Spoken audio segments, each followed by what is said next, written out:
It's hard for me to believe, but at least there is some realm of rationality. It doesn't have to be dimensional rationality. We are all used to applying reason within dimensions, space and okay. The Indians have been very good at applying reason outside the dimensions. Yes, sure. I understand that part. But sometimes what happens is they transcend that. Somehow they seem to transcend. You have all this, you say Taittiriya. I'm not saying there is no reason there. All I'm saying is I am not able to comprehend that.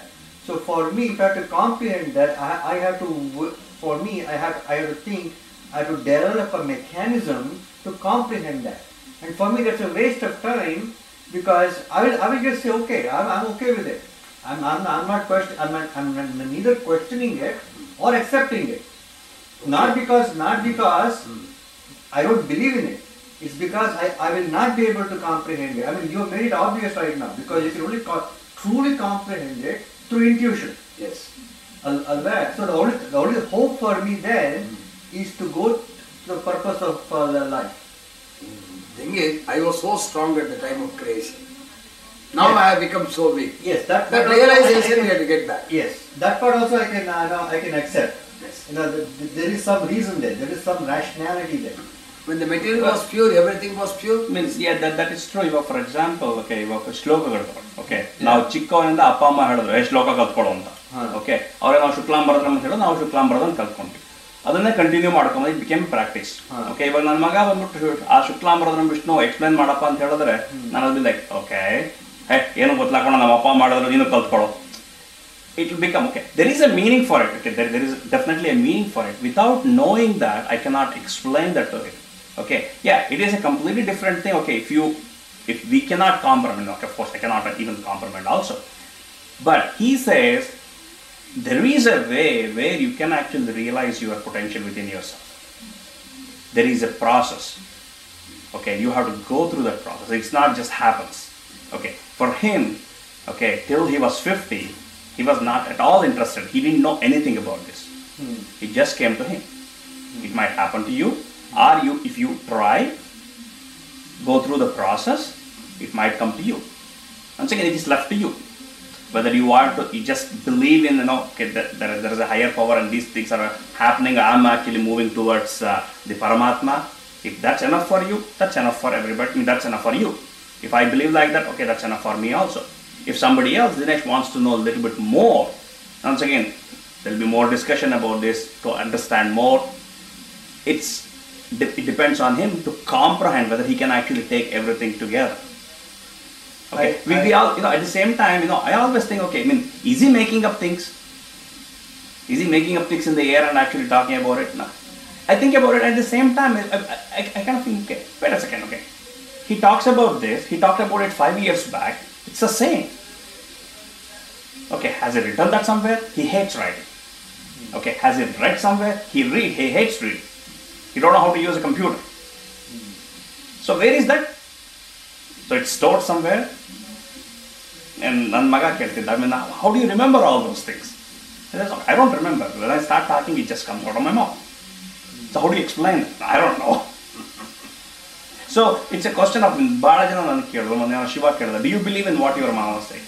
I said, I don't know because I cannot comprehend. That is exactly what I'm trying to say. See, because go ahead. The information that you're saying is very radical. We haven't heard of this kind of a radical lecture anywhere. It is very new to us. Assuming that we have a textbook that says Veda is written by some old sage, Veda means this.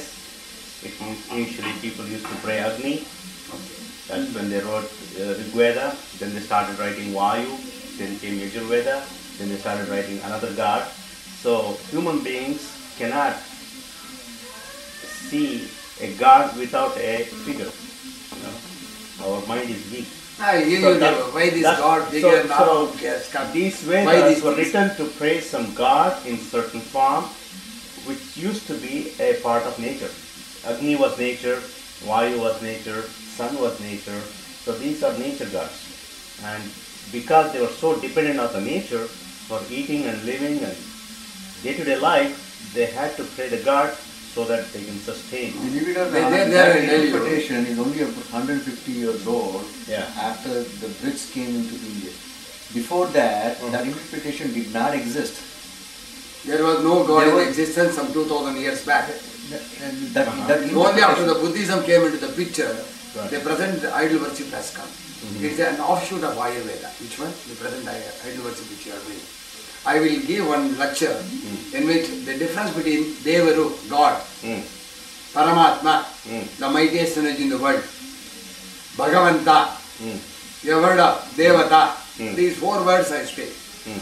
Then I will tell what this Agama does. What sort of energy transformation you can get in the Agama. Whatever the energy that is possessed, can you take it for the next life? The object of taking energy is, that energy must remain with me, with the soul, forever. Can I transfer that energy to the soul? Is it possible? And what is the type of energy you are aspiring in the Agama Shastra? There I will speak of the different Agamas also. There I will tell what is this idol worship. How this idol worship has come. What do you mean by Ganesha? What do you mean by Vakrapanda? What do you mean by Sahasranama? What do you mean by Ashtotra? Why all these things have been done? Why it is all in the form of slokas? What do you mean by sloka? So the first I will cover up the slokas. Then I will get into the Agama Shastra also. Agama is a branch of Ayurveda. So in Ayurveda there are 9 branches. Again 8 branches are lost. Only 1 branch is remaining. That is called as Vaishyaveda. again, lost andre, people are lost. Lost at the with the way- one person knows one thing. No, comprehensively as an institution of education it is not there. It is still with somebody for that matter. It is still with somebody. There are some people, living people, who knows.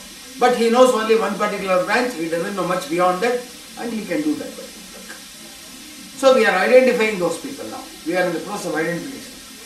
Then we want to comprehend all those persons. Then start an university such that we can take the services of all those people.